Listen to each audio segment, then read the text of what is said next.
అత్యంత అధునాతనమైన మరియు వేగవంతమైన రోబోటిక్ లేజర్ విజన్ కరెక్షన్ కేవలం 6 సెకండ్లలోనే. సంప్రదించండి Ramesh LASIK and laser centre.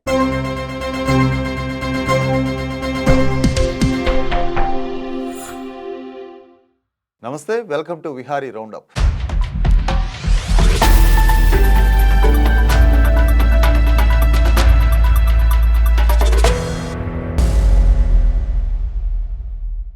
ఏపీలో ఎన్నికలకి టైం దగ్గర పడుతుండటంతో అన్ని పార్టీలలో చేరికల జోరు కొనసాగుతోంది.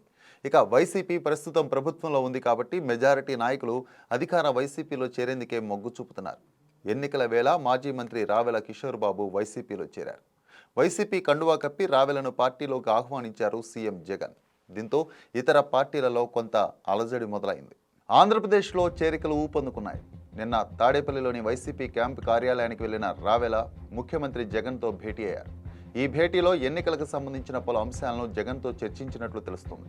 ఈ భేటీ ముగిశాక సీఎం జగన్ వైసీపీ కండువా కప్పి రావెలను పార్టీలోకి ఆహ్వానించారు. చేరిక అనంతరం రావెల మాట్లాడుతూ వైసీపీలో ఆనందకరంగా ఉందన్నారు. అలాగే వైసీపీ బలోపేతానికి అన్ని విధాలుగా కృషి చేస్తానన్నారు. పదవులు ఆశించి వైసీపీలోకి రాలేదని, అభివృద్ధి సంక్షేమం చూసి పార్టీలో చేరానని స్పష్టం చేశారు. టికెట్ల విషయంలో నేను ఎటువంటి షరతులు విధించలేదన్నారు. పొత్తులో ఎవరు వచ్చినా వైసీపీ గెలుపును ఆపలేరని చెప్పుకొచ్చారు. అందరినీ కలుపుకొని పార్టీలో ముందుకు వెళ్తానన్నారు. అత్యంత ఎత్తైన బాబాసాహెబ్ అంబేద్కర్ విగ్రహాన్ని విజయవాడలో ఏర్పాటు చేయడం ఒక చరిత్ర అంటూ సీఎం జగన్ను కీర్తించారు. అంబేద్కర్ కలలను సాకారం చేసిన వ్యక్తి జగన్ అంటూ ప్రశంసించారు. 2,53,000 కోట్ల నిధులను పేదల ఖాతాల్లోకి డీబీటీ ద్వారా జమ చేయడం దేశంలోనే ఒక విప్లవం అన్నారు. అన్ని పార్టీల్లో తనకు అభిమానులు ఉన్నారని తెలిపారు. రానున్న రోజుల్లో మరిన్ని సంక్షేమ పథకాలు ప్రజలకు అందజేస్తామన్నారు. గతంలో ఐఏఎస్ అధికారిగా ఉన్న రావెల స్వచ్ఛంద విరమణ చేసి రాజకీయాల్లోకి వచ్చిన విషయం తెలిసిందే. తెలుగుదేశం పార్టీ ద్వారా అరంగేట్రం చేసిన రావెల కిషోర్ వెంటనే కేబినెట్లో చోటు సంపాదించారు. ఎస్సీ సామాజిక వర్గానికి చెందిన వ్యక్తి కావడంతో సాంఘిక సంక్షేమ శాఖ మంత్రిగా కూడా పనిచేశారు. 2019 ఎన్నికల్లో టీడీపీ ఓడిపోవడంతో కొంతకాలంగా రాజకీయాలకు దూరంగా ఉన్న రావెల గత ఏడాది జనసేనలో చేరి ఆ తర్వాత ఏపీ బీఆర్ఎస్ కండువా కప్పుకున్నారు. ఇక 2023లో జరిగిన తెలంగాణ ఎన్నికల్లో బీఆర్ఎస్ ఓడిపోవడంతో తన చూపును వైసీపీ వైపు తిప్పుకున్నారు. జార్ఖండ్ కొత్త సీఎంగా చెంపై సోరెన్ పేరు ఖరారైంది. జేఎంఎం సంకీర్ణ శాసనసభాపక్ష నేతగా చెంపై సోరెన్ను ఎన్నుకున్నట్లు జార్ఖండ్ పీసీసీ అధ్యక్షుడు రాజేష్ ఠాకూర్ తెలిపారు. ఆ తర్వాత గవర్నర్ సిపి రాధాకృష్ణన్కు ముఖ్యమంత్రి హేమంత్ సోరెన్ రాజీనామా లేఖ అందజేశారని వెల్లడించారు. తమకు 47 మంది ఎమ్మెల్యేల మద్దతు ఉందని చెప్పారు. చెంపై సోరెన్ 1956 నవంబర్లో జిలింగోరా గ్రామంలో రైతు కుటుంబంలో జన్మించారు. మెట్రికులేషన్ పూర్తి చేశారు. తొలిసారిగా 1991లో సెరికేలా అసెంబ్లీ నియోజకవర్గం నుంచి ఎమ్మెల్యేగా గెలిచారు.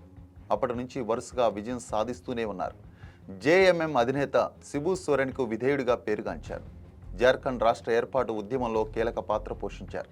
అయితే శిబు సోరెన్ కుటుంబంతో చెంపై సోరెన్కు ఎలాంటి బంధుత్వం లేదు. చెంపైను ప్రజలు జార్ఖండ్ టైగర్ అని పిలుస్తుంటారు.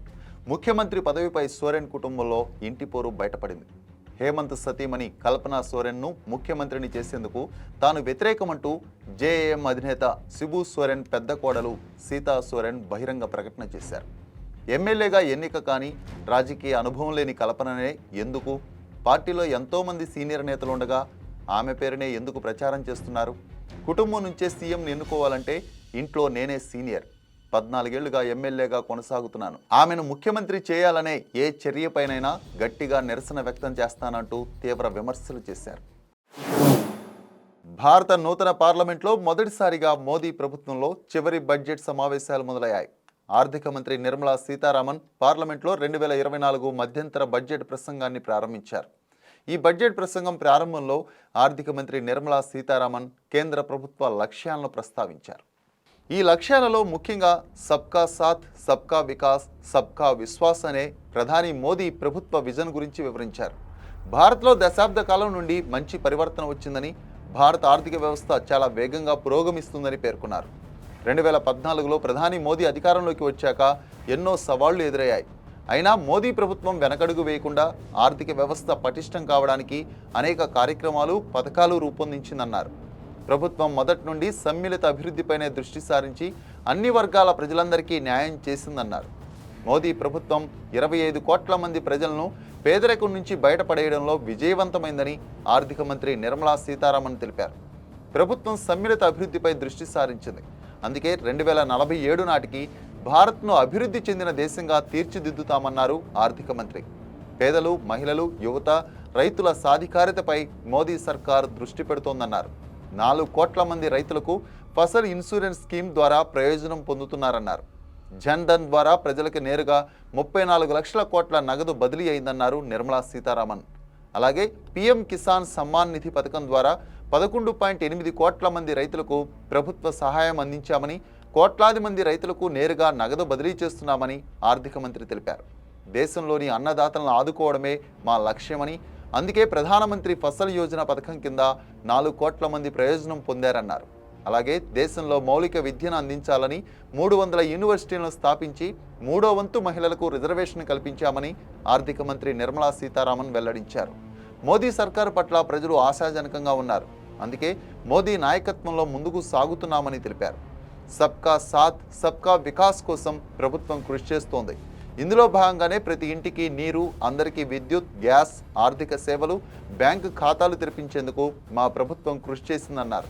ఆహార ధాన్యాల సమస్యలను పరిష్కరించామని, 80 కోట్ల మందికి ఉచితంగా ఆహార ధాన్యాలు అందించామని ఆర్థిక మంత్రి తెలిపారు. ఇందుకు గాను గ్రామీణ ప్రాంతాల్లో ప్రజల ఆదాయం మెండుగా పెరిగిందన్నారు.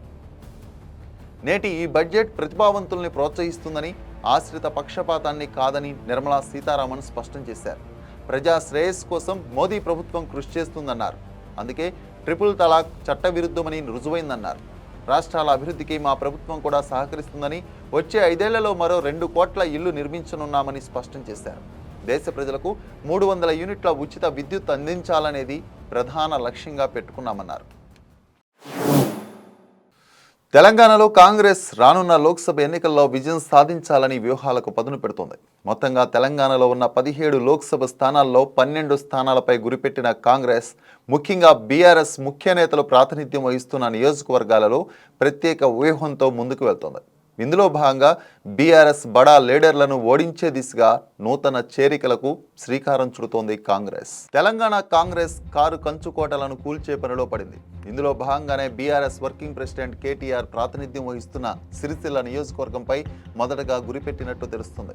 కాంగ్రెస్ సీనియర్ నేత మంత్రి పొన్నం ప్రభాకర్ ఈ చేరికల వ్యవహారాన్ని ప్రత్యేకంగా పర్యవేక్షిస్తున్నారట. ఇప్పటికే పొన్నం సమక్షంలో పలువురు బీఆర్ఎస్ నేతలు కాంగ్రెస్ కండువా కప్పుకున్నారు. గత 10 ఏళ్లుగా కేటీఆర్ నేతృత్వంలో సిరిసిల్లలో బీఆర్ఎస్ వరుసగా విజయాలు సాధిస్తూ వస్తుంది.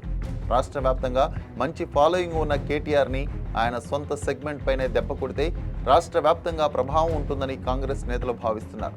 ఇందులో భాగంగానే కాంగ్రెస్ పావులు కదుపుతోంది. అయితే ఇటీవల 16 మంది కౌన్సిలర్లు కాంగ్రెస్ క్యాంపుకు వెళ్లారు. దీంతో అలర్ట్ అయిన బీఆర్ఎస్ వారిని ఒప్పించి మళ్లీ సిరిసిల్లకు తీసుకొచ్చారు.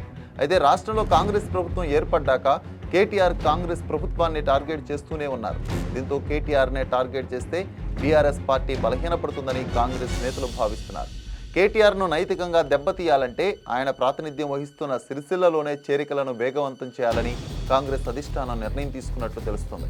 స్థానిక మంత్రి పొన్నం సిరిసిల్ల ప్రాంతంలో ఉన్న భూ కబ్జాదారులు, ప్రభుత్వ భూములను ఆక్రమించిన వారిపైన వెంటనే చర్యలు తీసుకోవాలంటూ సంబంధిత అధికారులకు ఆదేశాలు జారీ చేశారు. అయితే లోక్సభ ఎన్నికల నేపథ్యంలో సిరిసిల్లలో రాజకీయ పరిణామాలు వేగంగా మారనున్నాయి. ఇది ఇవాల్టి విహారీ రౌండప్. మరో వీడియోలో మళ్ళీ కలుద్దాం. Keep watching Vihari news.